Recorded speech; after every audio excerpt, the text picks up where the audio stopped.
बार बार मना करने के बावजूद भी तुम अपने आदत से बाज नहीं आ रही थी। क्या हुआ तुम्हारे साथ? पहले स्ट्राइक, उसके बाद चैनल डिलीट। तुम किसी चीज़ को मजाक बना रखी थी, ऐसे ऐसे ताली पीट पीट पीट पीट कर ऐसे ऐसे ऐसे कर कर तुम लड़ाई कर रही थी। तो इससे तुम क्या समझ रही थी? अपने को क्या साबित कर रही थी? क्या साबित कर रही थी कि मैं सबसे ऊपर हो जाऊंगी? तो हेलो दोस्तों, नमस्कार। मैं सुमन आपका स्वागत करती हूँ अपने यूट्यूब चैनल में। उम्मीद करती हूँ आप लोग बहुत अच्छे होंगे।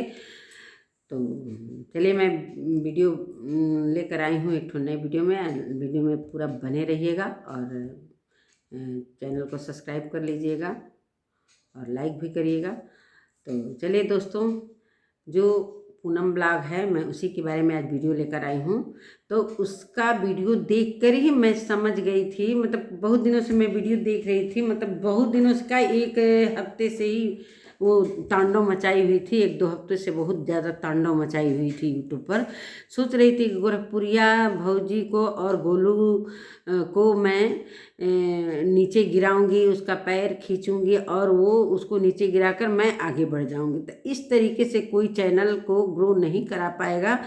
लड़ाई झगड़ा, थोड़ा सा चैनल उसका आगे बढ़ रहा था, लोग इंटरेस्ट भी ले रहे थे, इसलिए कि वो दंगा जो कर रही थी। तो दंगा करने वाले के लिए लोग इसलिए देखने जाते हैं कि आज क्या कर रही है, कल क्या करे, कल के वीडियो में क्या कहेगी, आज की वीडियो में क्या कहेगी। तो यही सब वो विष्णु राज से उसको ज़्यादा सिंपैथी था। उस पता ना, विष्णु राज से बात करती थी कि उससे मिलने जाती थी, कि विष्णु राज से पहले से उसका बहुत ज़्यादा मतलब क्लोज थी विष्णु राज के। कि क्या थी, हमको सब आज तक तो मैं उसका नहीं देख रही थी। जब विष्णु राज, जब मालती चौहान की मौत हुई थी तो कोई उसका चर्चा नहीं था, लेकिन बाद में कहाँ से आई, कब आई, किस तरीके से आई, कुछ समझ में नहीं। इतने दिनों से हम लोग हैं वीडियो बना रहे हैं, तो लेकिन इस तरह तांडव करते हुए किसी का वीडियो मैंने नहीं देखा। एक और वीडियो बनाती है श्रीतिमा मौर्य, जो कि अध्यक्ष है मानवी जी के मंच की। तो मैं उसका भी देखती हूँ, वो भी बहुत गंदी गालियाँ देती है। लेकिन ये भी इतना तांडव की गोरखपुरिया अपने काम में व्यस्त है, और गोरखपुरिया ने बार बार इसको चेतावनी भी दिया कि मत करो मत करो मत करो, मैं तुम्हें स्ट्राइक दे दूंगी। लेकिन वो वीडियो ऐसा ऐसा बना रही थी, लग रहा था गोरखपुरिया उसके सामने खड़ी है और सचमुच उसका मुंह नोच लेगी।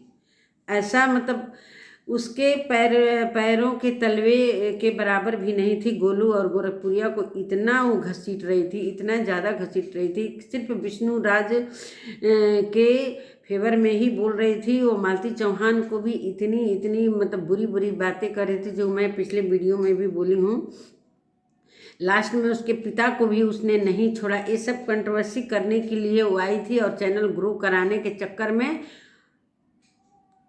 चैनल को ही ले डूबी। अब रो रही थी कि मेरे चैनल पर सब्सक्राइब आ गया, गोरखपुरिया भौजी मैं बहुत गरीब हूँ, बहुत गरीब हूँ। और बाद में उसने काले रंग का काजल वगैरह सब गालों में लगाकर वीडियो बनाया कि भौजी रे हमारा सब्सक्राइब हटा दे। लास्ट में उसका चैनल ही डिलीट होगा। सही हुआ, उसके जैसी करनी वैसी भरनी। मैं तो यही जानती हूँ कि जो जिस तरीके से मतलब थोड़ा सा रिएक्शन देता है आदमी, वीडियो बनाता है, तर्क करता है, वितर्क करता है, मानते हैं, लेकिन गंदी गंदी गालियों से इतना नवाज रही थी, इतना मतलब देखने वाले को भी इतना बुरा लग रहा था। बहुत लोग उसके सपोर्ट में थे, जो उस तरीके के उसके विचार के, उसके जो उसकी मानसिकता के बराबर, मतलब उसकी जो मानसिकता थी गंदी गंदी हरकतें करने की, गंदी गंदी बातों से बोलने की, ताली पीटने की, जो कि ताली पीटने में तो वो किन्नर समाज के लोगों को भी वो पीछे छोड़ दी थी। जैसे लग रहा था कि पिछले जन्म में वो किन्नर ही थी, उस तरीके से वो ताली पीट रही थी। और कहीं ना कहीं उस दूसरे को खाई में गिराने के बदले वो खुद खाई में गिर गई। तो दोस्तों, यही कहती हूँ मैं कि किसी के पीछे इतना मत पड़ो, इतना मत पड़ो कि अपना नुकसान पहुँचा दो। तो उसने, पूनम जो ब्लॉग बनाती थी, पूनम भाभी ब्लॉग, तो उसने इतना अत्याचार मचाया, मतलब इसी कुछ दिनों में ही उसने इतना अत्याचार मचाया, और कि मतलब हम क्या बताएं। और उसकी बातों को सुनकर सारे लोग दंग रह जाते थे, लेकिन गोरखपुरिया बोली नहीं। एक बार उसके चैनल पर महादेव ने चेतावनी दिया, लेकिन उसने माना नहीं। वो सोच रही थी कि चैनल मजाक है और उसका चैनल इसी तरीके से चला गया। तो दोस्तों, ये एक सीख है। इसके चैनल पर जो स्ट्राइक आया और फिर बाद में डिलीट हो गया, तो इससे कुछ लोगों को सीख मिली है जो गाली देने वाले हैं। तो प्लीज़ आप लोग इस तरीके से अगर गाली गलौज करेंगे, कुछ लोग हैं अभी भी गाली दे रहे हैं, कुछ लोग हैं जो कि एक दूसरे को देखकर जलन जैसा होता है ना, वही चीज़ इसके अंदर भी था और लोगों के भी है जो कि अभी भी गाली गलौज कर रहे हैं, लेकिन ये कुछ ज़्यादा अत्याचार मचाई थी। तो इसी तरीके से जो लोग गाली दें उसके चैनल के साथ ऐसा ही होना चाहिए, इसलिए कि ये लोग हमारे समाज को इतनी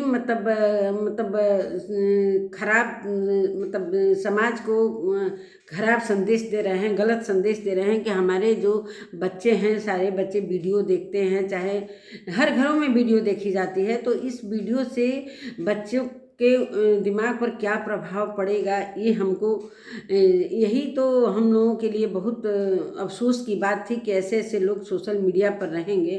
तो फिर तो समाज के लिए बहुत ही गंदी चीज़ परोस रहे थे, जो अभी भी लोग हैं। मैं नाम नहीं ले रही हूँ, लेकिन अच्छे अच्छे लोग हैं जो कि वो नहीं मान रहे हैं। हालांकि उनको भी स्ट्राइक मिला हुआ है, लेकिन मिला हुआ था, लेकिन वो कुछ लोग मान गए, लेकिन कुछ लोग नहीं मान रहे हैं, फिर वही चीज़ लेकर आ रहे हैं। तो मैं उन लोगों से यही कहना चाहती हूँ कि सबक कब मिलेगा आपको? सबक नहीं मिला क्या इसके चैनल डिलीट होने से? जिस तरीके से रोई गाई, क्या मिला? अब चैनल डिलीट हो गया, अब चलो चैनल खड़ा करो फिर से 1 सब्सक्राइबर, 2 सब्सक्राइबर, 3 सब्सक्राइबर, इस तरीके से कितना मेहनत से चैनल खड़ा होता है। लेकिन चैनल को लोग मजाक में ले लेते हैं। अपने जुनून गाली का इतना जुनून चढ़ा होता है कि आगे वाले को वो कुछ भी नहीं समझते हैं।